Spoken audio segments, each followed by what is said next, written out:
Hello guys, welcome to my channel.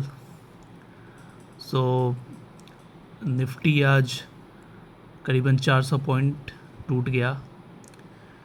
टूटने का ये रीज़न था कि कल के वीडियो में मैंने आपको जैसा बताया था कि यूएस मार्केट जो है वो प्रेसिडेंट ट्रम्प के आने के बाद करेक्शन हुआ नहीं था, ऑल टाइम हाई पे ट्रेड कर रहा था, क्योंकि मार्केट अब तक मतलब 15 दिन पहले तक की बात अगर करें तो ट्रम्प को स्टॉक मार्केट फ्रेंडली शेयर बाज़ार समझता था, जिसकी वजह से वहाँ पे यूएस मार्केट में रैली आई थी।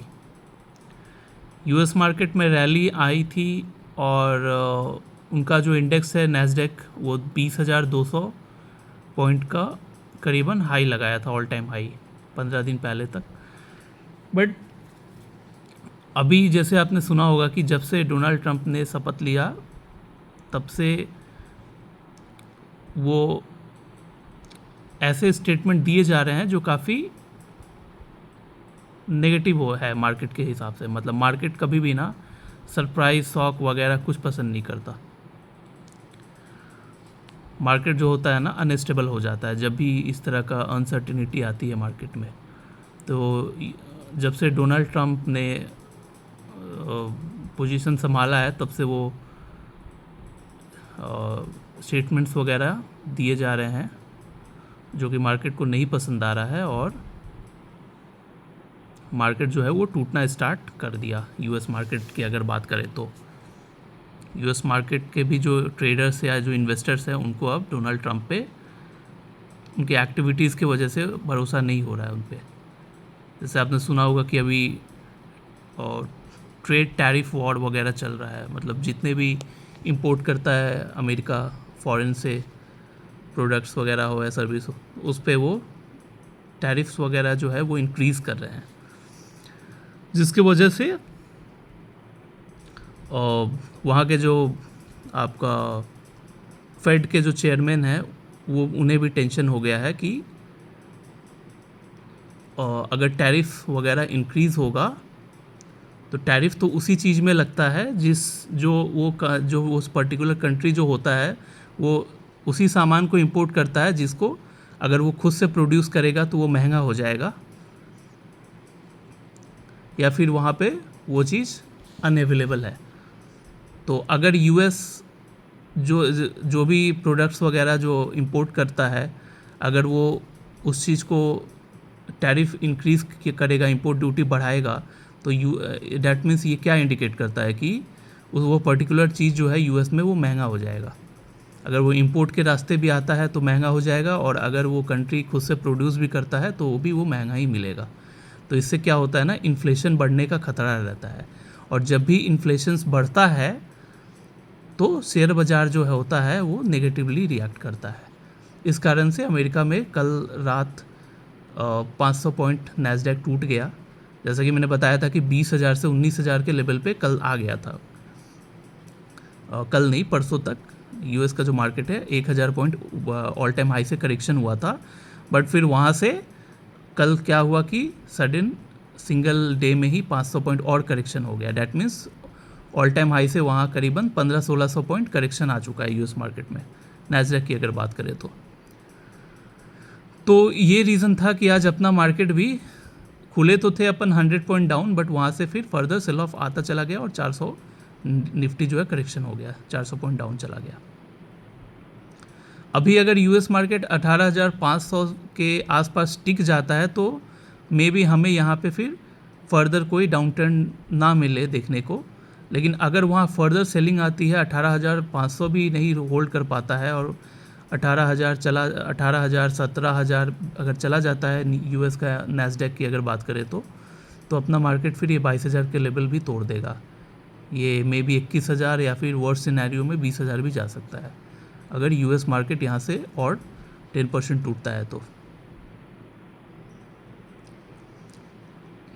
ये रहा निफ्टी का एक ब्रॉडर प्रोस्पेक्टिव मैंने आपको बताया। चार्ट की अगर बात करें तो चार्ट भी कुछ खास था नहीं।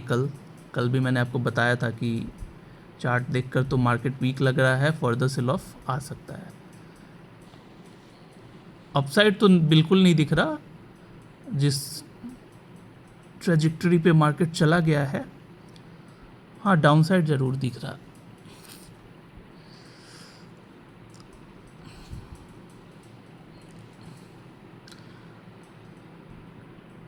चार्ट की अगर बात करें तो अगर कोई यूएस से रिलेटेड कोई फर्दर नेगेटिव न्यूज़ नहीं आता है कल, तो हम लोग जिस भी लेवल पे खुलेंगे वहाँ से एक फर्दर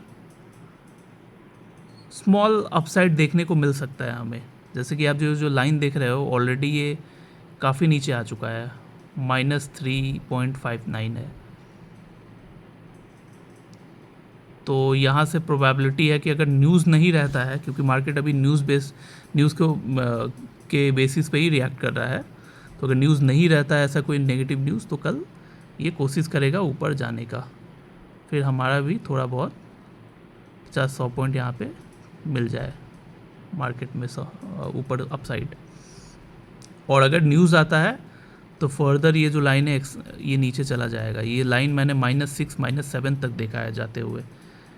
2 साल पहले एक बार सेलिंग आया था तो -6 -7 तक गया था, बट ये था कि फिर वहाँ सस्टेन नहीं कर पाता है, वहाँ से फिर 300-400 पॉइंट का अपसाइड देखने को मिला था। फिर टॉप जब बना फिर वहाँ से मेरे माइनर फिर करेक्शन देखना आया था उस टाइम। तो कल हम लोग वही एक्सपेक्ट कर रहे हैं कि अगर कोई न्यूज़ नहीं रहता है तो मार्केट कोशिश करेगा खुद को थोड़ा सा ऊपर लेकर जाने का, 50-100 पॉइंट, उससे ज़्यादा तो मैं उम्मीद नहीं कर रहा हूँ, या फिर फ्लैट भी रह सकता है। वीक मार्केट में अगर लाइन अप भी जा रहा है ना, बाइंग आती भी है, तो ये मार्केट ऊपर नहीं जा पाता, ये फ्लैट ही जोन में ट्रेड करता है 50 पॉइंट के इधर ऊपर उधर। तो आइदर फ्लैट या फिर माइनर अपसाइड देखेगा। और अगर कोई न्यूज़ आ गया आज रात, कोई नेगेटिव न्यूज़ आ गया, तो फिर अब फर्दर सेल ऑफ दिखेगा मार्केट में। स्टॉक्स की अगर बात करें तो स्टॉक्स में जैसा कि मैंने कल बताया था कि जो क्वालिटी स्टॉक्स हैं जिनका डिमांड अभी कमिंग डेज़ में बढ़ने वाला है, तो उनमें ऑलरेडी बाइंग आना शुरू हो गई है। जैसे कि आप देख सकते हो एसी के जो शेयर्स है वोल्टास, वो ग्रीन में बंद हुआ। ब्लू स्टार भी इंटायर डे ग्रीन पे ही था, बट लास्ट मोमेंट में फ्लैट हो गया, 8 पॉइंट डाउन बंद हुआ है। श्रीराम फाइनेंस आप देख लो 617 हो गया, ये आज भी अप था। इतने सेलिंग होने के बावजूद भी ये अपसाइड जा रहा है श्रीराम फाइनेंस, क्योंकि इसकी वैल्यूएशन मैंने बताया था जैसे कि काफ़ी चीप है अभी भी। जितना ये कमाता है, जितना इसके पीयर्स को वैल्यू दे रखा है शेयर बाज़ार ने फ़िलहाल, उस हिसाब से इसको मिनिमम यहाँ से डबल रेट पे मिलना चाहिए था जितना ये अभी अर्न कर रहा है। 1200-1300 इसका रेट होना चाहिए था, बट ये 600 पे मिल रहा है। सस्ता शेयर है, इन्वेस्टर्स उसको समझ रहे हैं, इसलिए इसमें सेलिंग नहीं आ रही है। या तो स्टेबल रहता है या फिर अपसाइड जाता है। और बाकी आप देख लो सारे शेयर लगभग टूट गए। बीएससी की बात करें तो बीएससी करीबन ये 5 महीने में यही एक ऐसा शेयर था जो सेलिंग में भी ये बढ़ता चला गया था। लगभग सितंबर की अगर बात करें, सितंबर के मंथ में बीएससी करीबन 4000 के लेवल पे था, 4-4.5 के लेवल पे था जब से सेलिंग आना शुरू हुआ, इंडेक्स में करेक्शन आना शुरू हुआ। लेकिन ये ऐसा शेयर था जो इंडेक्स 4000 पॉइंट ऊपर से टूट गया, लेकिन ये 1500 पॉइंट मतलब 33% रिटर्न अपसाइड ये मूव कर गया था ये बीएससी, जो कि अब दिख रहा है कि ये भी धीरे धीरे दम तोड़ता चला जा रहा है। आज ये दोबारा फिर 10% टूटा और 4600 पे आ गया। जितने भी इसने गेन किया था ये 5 महीने में, वो ये आज 2-3 दिनों में लूज़ कर दिया बीएससी ने। सीडीएसएल तो और नीचे आ गया, 1100 पे अब मिल रहा है। इरेडा भी सेम हाल है, 6% टूट गया। सभी शेयर टूट रहे हैं जितने भी स्मॉल कैप में। आईआरएफसी देख लो 112 हो गया, 230 गया था ये लास्ट ईयर। 50 रुपये पे बाई किया था मैं इसको, सेल किया था 170-80 के आसपास। लकीली ये सब शेयर्स मैं होल्ड नहीं कर रहा हूँ। मुझे इस बात की खुशी है कि जितने भी रेलवे के शेयर्स थे उसमें मैं करीबन 7-8 महीने पहले ही प्रॉफिट बुक कर लिया था। हालांकि मेरे प्रॉफिट बुक करने के बाद भी ये ऊपर थोड़ा सा गया था, लेकिन माइंड को कंट्रोल करके मैंने फिर दोबारा इसे बाई नहीं किया। और वैल्यूएशंस पे मैं खेलता हूँ, तो वैल्यूएशंस के हिसाब से उस वक्त ये काफ़ी महंगा हो गया था, और महंगा शेयर मैं होल्ड करना पसंद नहीं करता। मतलब जितना ये पैसा कमा रहा है उतना इसका वैल्यू जस्टिफाई नहीं कर रहा था, तो इसकी वजह से सेल करना पड़ गया था मुझे।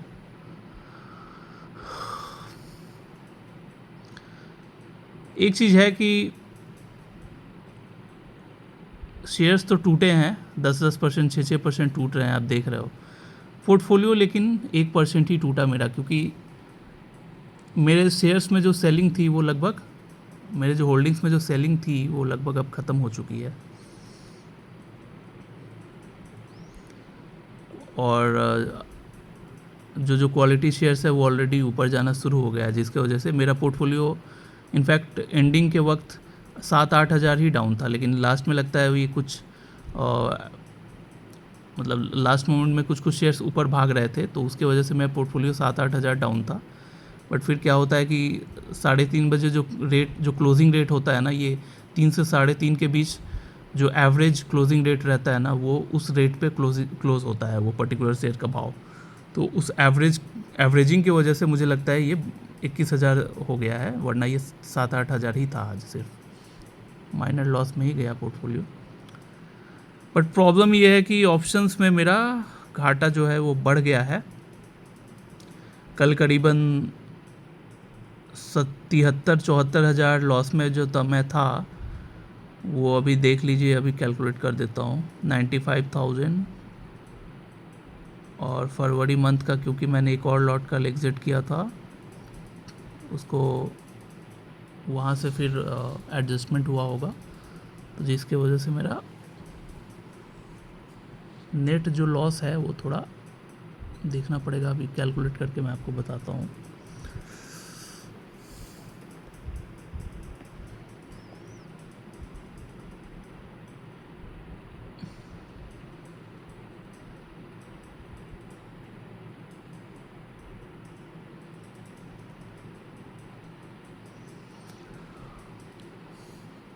Hmm, 27,000 नेट रियलाइज लॉस हुआ 1 फरवरी से 27 फरवरी तक।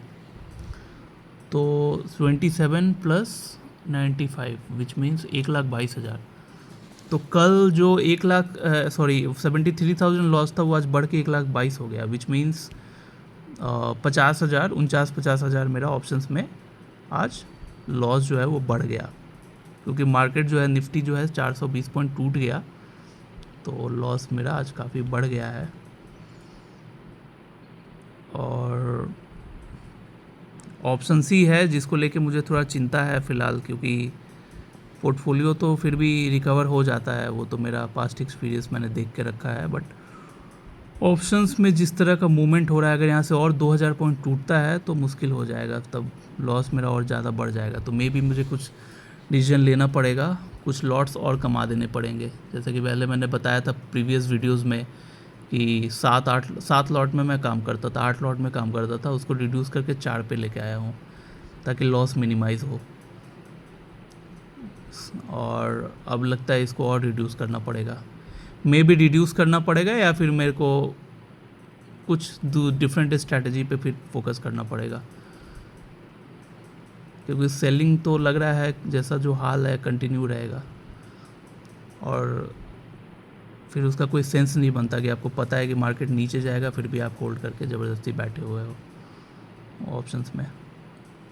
और जैसे अभी मुझे कुछ ऐसे न्यूज़ मिल रहा है जो कि काफ़ी, मैं मतलब वीडियो में तो मैं डिस्क्लोज़ नहीं कर सकता, काफ़ी सेंसिटिव न्यूज़ है, और यूट्यूब में की पॉलिसी के ख़िलाफ़ हो जा सकता है वो न्यूज़। तो बट वो न्यूज़ अगर वो न्यूज़ पॉजिटिव हो जाता है, कुछ मतलब प्रिडिक्शंस है, तो वो अगर प्रिडिक्शंस अगर पॉजिटिव हो जाता है तो मे बी हमें लोअर सर्किट देखने को मिल जाए कभी। तो लोअर सर्किट का प्रॉब्लम ये है कि जो लोग ऑप्शंस में पोजीशन बना के रखते हैं ना, ये लोग के बैंड बच जाएगी। फिर अगर यहाँ से अगर 10% का भी लोअर सर्किट लगता है तो ऑप्शन ही पोर्टफोलियो साफ़ कर देगा।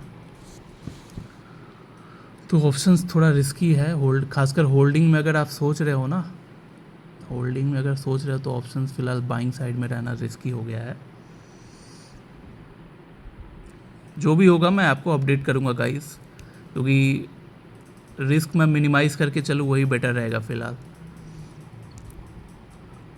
इवन अगर मैं ऑप्शंस एक आध लॉट बाई कर लूँ कॉल पुट, या फिर कोई काफ़ी ऊपर का कोई कॉल सेल करके बैठ जाऊँ, वो मुझे लगता है ज़्यादा बेटर है ये मार्केट में, क्योंकि जहाँ पे हम लोग खड़े हैं 22,120 के लेवल पे अभी हैं हम लोग, और पूरा वर्ल्ड मार्केट अभी में नेगेटिविटी फैला हुआ है। तो कोई 23,000 का भी कॉल को सेल करके छोड़ दे तो एटलीस्ट 1000 पॉइंट तो मैं नहीं एक्सपेक्ट कर रहा हूँ कि 7-8 दिन में निफ्टी बढ़ने वाला है किसी भी कीमत पे। तो वो उस टाइप का कुछ सेफ़ स्ट्रैटेजी मुझे उस पर काम कर करके, ये जो 1 लाख रुपए मेरा जो लग रहा है लॉस है ऑप्शन में, इसको मुझे रिकवर करना पड़ेगा। इसका आधा भी अगर रिकवर हो जाता है बहुत है, क्योंकि ऑलरेडी इस साल जितना होना था मैंने कमा लिया है। अब लालच करके ज़्यादा कोई फ़ायदा नहीं है। लालच अगर करने जाऊंगा तो जो मैंने कमाया है वो भी चला जाएगा, तो वो करना नहीं है अपने को। बाकी अभी जिस लेवल पे मार्केट है, आप बिज़नेस चैनल्स वगैरह खोल लो, कुछ भी खोलो, जितने भी एनालिस्ट हैं सब शांत बैठे हुए हैं, किसी का कुछ दिमाग वगैरह काम नहीं कर रहा है, कोई बाइंग सेलिंग कॉल्स कोई ढंग का दे नहीं रहा है, सब चुपचाप सा चाहते हैं कि ऑब्ज़र्व करें। मुझे भी लगता है वो अभी बेटर होगा इस माहौल में। अगर आपके पास पैसा है, आप इक्विटीज़ में बाई करके छोड़ दो, सबसे बेस्ट वही रहा है, क्योंकि ऑलरेडी जो स्मॉल कैप मिड कैप के जो अच्छे अच्छे शेयर्स है ये 50-60% इवन 70% तक टूट चुके हैं। तो जब इतना टूट गया तो आप काफ़ी सस्ता आपको शेयर्स मिल रहा है, तो आराम से उठा के छोड़ दो अगर आपके पास पैसा है तो। और अगर पैसा नहीं है, पहले से आप बाई करके बैठे हुए हो, पैसा ख़त्म हो गया है, तो जिस भी हाल पे है पोर्टफोलियो बस छोड़ दो इक्विटी शेयर्स को। जब भी मार्केट में बाइंग आएगी, लिक्विडिटी आएगी, फंड इन्फ्यूज़ होगा ना, तो खुद दिख जाता है। यही सब शेयर्स वगैरह 8-8, 10-10, 20-20% का अपर सर्किट मार कर ऊपर भाग जाएंगे सब, 2-3 गुना 4 गुना हो जाते हैं। बस आपको वेट करना है लिक्विडिटी आने का, जैसे कि मैं वेट कर रहा हूँ। बाकी मैं आपको फर्दर डेली अपडेट देता रहूँगा, और जो भी अगर मुझे ये ऑप्शंस के साथ करना है, मैं जो भी कुछ भी करूँगा वो मैं आपको अपडेट दे दूँगा। और कौन सी मैं नई स्ट्रैटेजी में काम करूँगा वो भी बता दूँगा आपको।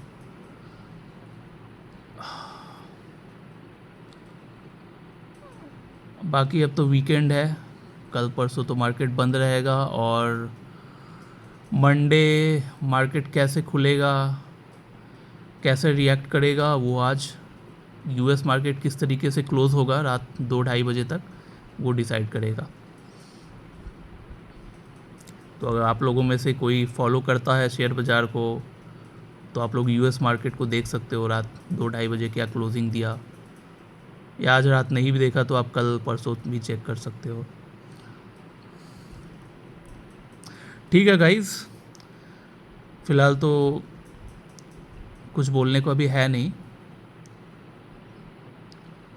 तो वीडियो को मैं यहीं पे ख़त्म करता हूँ। वीडियो भी काफ़ी लंबा हो गया। इसी तरह आप बने रहना, डेली बेसिस पे मैं जो अपडेट दूंगा आप देखना। Okay guys, thanks for watching.